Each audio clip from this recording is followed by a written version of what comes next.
We now believe Senator Rafi has a statement. Thank you, Mr. Chair.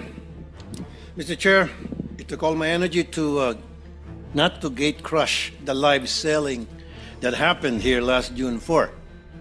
The way it happened, the way it was handled, the statements being made. Gusto ko lang talagang pumunta dito, hindi naman po ako invited doon sa conference nila na yon. I waited for today's hearing to confront the resourceful persons they presented. Let me call on them 18 kargador. Kasi nga po, nagkakarga sila ng mga mali-maletang pera, sabi nga nila. Yun po talagang trabaho nila, taga-bitbit, taga-karga ng maleta. Una, sino ba itong 18 kargador ng mga maleta? Saan ba sila galing? We cannot simply bring in people sa Blue Ribbon Committee na nag-aakusa na mabibigat na paratang nang hindi man lang nalalaman kung karapat-dapat pa sila paniwalaan. Kasi simulang-simula pa lamang po na tinawag silang 18 Marines, may paglilinlang na agad. Yung bansag na 18 Marines sa isang paraan upang pabanguhin sila sa publiko. Matik po kasi yan. Pag sinabing Marines, iba po ang respeto ng mga tao. Pero hindi naman po silang lahat ay dating Marines. At mahigit kalahati sa kanila ay discharged without honors or dishonorably discharged from service for various offenses. Ibig sabihin, palpak sila. Tulad ng pagiging AWOL o absent without leave. Why is this information very important? Because for people to believe their allegations, it must come from a credible and reliable source. And so, the people using them portray them as heroes. God damn. Sabi nga ng isa sa mga senador na dumalo nung araw na yon, bayani daw po sila. Pero nakakaya naman po sila sa iba nating mga bayani. Na itong 18 kargador na ilang taon nagtrabaho kay Saldico, may 7 years at 9 years at nagbitbit daw, sabi nila, ng sangkatutak ng maleta ng pera. At bigla na lang tinubuan ng konsensya at ngayon ay naninira ng buhay ng mga inosenteng tao, ay tatawagin nating bayani. Pasensya na. Hindi ako papayag na matabi ang mga sinungaling nito kila Jose Rizal, Andres Bonifacio at mga dakila nating OFWs. At dito papasok ang Pangulo kong punto. Hindi lang po ang kredibilidad ng 18 kargador ang kaduda-duda. Ang mismong testimonya nila ay nakakapagtaka. Lumabas na po ang ilan sa mga ito sa balita, pero pasadaan lang po natin. Let me show some video clips of the hearing. Video 1. Si Father Flavi ay hinatiran ko ng pera doon sa Mindanao Ab. Isang sobre yun, sir. Anong lugar po yun? Sa Mindanao Ab, sa mismong simbahan niya, sir. Sa may gilid ng kalsada. Bakit po kayo nagdala ng pera doon sa pari? Kasi, sir, hindi ko ano, sir, kung pang ano nila yun, sir, eh. Basta nagdala na kami ng pera, sir. Tapos doon sa 33... Maleta din ba? Dinala mo? Isang sobre, sir. Tapos doon, sir, sa 33 Clemente. Baka naman sulat lang pinadala Hindi, sa'yo, sir. sobre Pera, yun. sir. Kita ko mismo, sir, eh. Tapos sa 33 Clemente, sir, isang maleta. Kanino? Kay Father Flavi, binuhat ko papunta sa sakyan niya. Tapos yung suot niya, sir, itim na pangpare. Sagot naman ni Diocese of Cubao Bishop Elias Ayuban Jr., there is no church entrusted to the Society of the Divine Word on Mindanao Avenue or anywhere in its vicinity. Pangalawa, iPhone time travel. 2024 pa lang, wala pang iPhone 16e noong 2024. Pumutok yung flood control po, 2024. Nakapagsalita na po dito si Master Sergeant Orly Gotisa. Ngayon, maraming nagliligaw sa amin. Ano po? Nililigawan po kami na hindi na po kami magsalita. Yung lahat ng cellphone po namin, ibibigay po sa kanila. Sa anong dahilan? Papalitan po ng mga bago po, iPhone po. Ano bang klase yung mga cellphone nyo? Nokia? iPhone 16. So papalitan nila ng mas maganda. Yes, Your Honor. Alam ninyo yung dahilan kung ba't nila gagawin yon? Kasi nandun yung mga picture namin, Your Anong klase ng cellphone para ma-record? iPhone 16e, 128 GB. Nang i-check ng News 5 sa mismong website ng Apple, lumalabas na February 21, 2025 ang pre-order na naturang model na sinasabi ng Bagman sa hearing. Pangatlo, pinili na impormasyon. Ano ang nangyari sa pagpapalabas ng katotohanan? Kung pinipili lang nila kung sino ang ilalabas. Malinaw ang detalye nila sa una nilang affidavit tungkol sa mga maletang dinala sa ilan naming kasamahan dito na may address pa. Pero bakit parang mirakulo na naglaho ang naratibo tungkol dito? Sa original affidavit nung mga dating sundalo, nandun din si Senator Loren daw at saka yung magkapatid na Villars. Ngayon po lang nakita yung affidavit. I have not read, etc.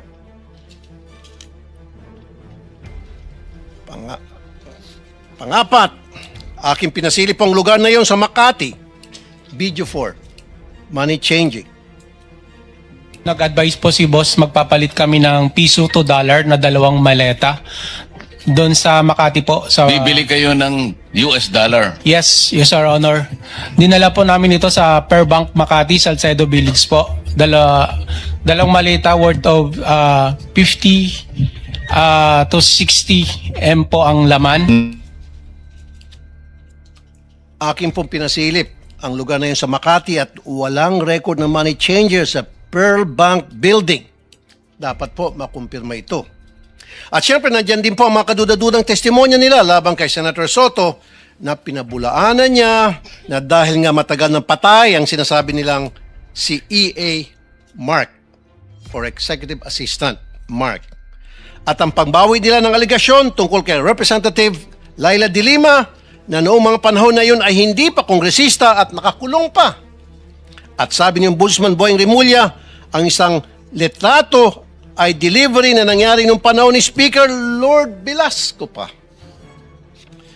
And so I come to my third point because it seems that some of the information from these 18 porters or cargador are fed. They have a hard time telling their story on their own. Kung papanoorin mo ang live selling nila noong Huwebes, hirap silang ikwento ang kanilang naratibo. The presiding officers of that conference were coaching and leading the resourceful persons. Pag medyo nagkakamali, siyempre, inaayos ng mga presiding officers ang testimonya. Minsan si Attorney Baligod na, hindi naman involved sa pagbitbit ng maleta, ay siyang tumitestigo tungkol sa nangyari. Wala naman siyang personal knowledge. Ika-4 na punto, nais ko pong humingi ng dispensa sa ating mga Senate media. Bilang broadcaster at kasapi na media, masakit po tuwing nababansagan ng ilan sa atin na bayaran kasi nasisira po ang propesyon natin. Pero itong pagsisigawan na bayaran ng karamihan sa atin, dito sa lugar na tinawag nyo ng tahanan at buong puso nyong pinoprotektahan sa pamamagitan ng makatotohanan ng pagpapahayag, ay tatawagin kayong bayaran. Hindi po tama yun. This institution, time and time again, owes you its dignity because you keep the senators on their toes and make sure we stay true to the Filipino people. At kay Senator Cayetano, huwag po tayo masyadong demanding. Ano po? Ito magreklamo na wala ka sa front page. Limited po ang front page space ng mga dyaryo. Kaya pili lang po talaga ang nalalagay dyan. Pero hindi ibig sabihin hindi na sila patas. Dahil kung titingnan mo naman online, all these news outlets reported his statement. It is in their online platform. Kung saan libo-libo ang nagbabasa. The front page is reserved for the biggest and latest news. Yun bang bagong kaganapan? Yung po kasing pagkapit sa kapangyarihan at hindi pagtanggap sa pagkatalo nyo, lumang balita na po. But nevertheless, it was reported upon. I-google nyo po yun. And my fifth point, we have to look into the allegation na nabayaran ng 5 milyon ang 18 kargador. I'm not saying it's true. Iharap po ng NBI itong witness nila na nagsabi noon. Pero ang masasabi ko lang, ginamit lang kayo ng mga malalaking tao para sa mga personal nilang interest sa politika. Kulang yung 5 million. Kunwari, inanalayan nila kayo. Pero pagharapin nyo na itong sangkatutak na kaso na isasampa sa inyo, nitong mga siniraan ninyo, tingnan nyo, unti-unti kayong iwan yan. Ngayon pa lang, narinig mo na sila na nagugas kamay sa mga paratang nyo. Dumidistansya sila sa inyo dahan-dahan. Kaya sa ating mga kababayan, mag-ingat po tayo sa paniwalaan or papaniwalaan. Remember, the devil can cite the scripture for his purpose. No more, no less. When Jesus went into the wilderness to pray, the devil tried to tempt him 3 times. But as he was failing to tempt Jesus, and as he was getting desperate, what did the devil do? He quoted the scriptures from the book of Psalms. Huwag po tayo magpapadala sa mga mabubulaklak na mga pananalita dahil lang siya ay nagbabasa ng Biblia. Huwag po tayo basta maniniwala dahil binansagang bayani o Marines ang 18 na kargador. Buksan po natin ang ating mga mata, tenga at utak. Huwag po tayo magpapadala sa mga live selling nila. Tingnan niyo po kung sino ang nagbebenta. Kasi kung may history yan ng pagbubudol at di tayo maingat, tayo na po ang susunod na biktima nila. And before I end,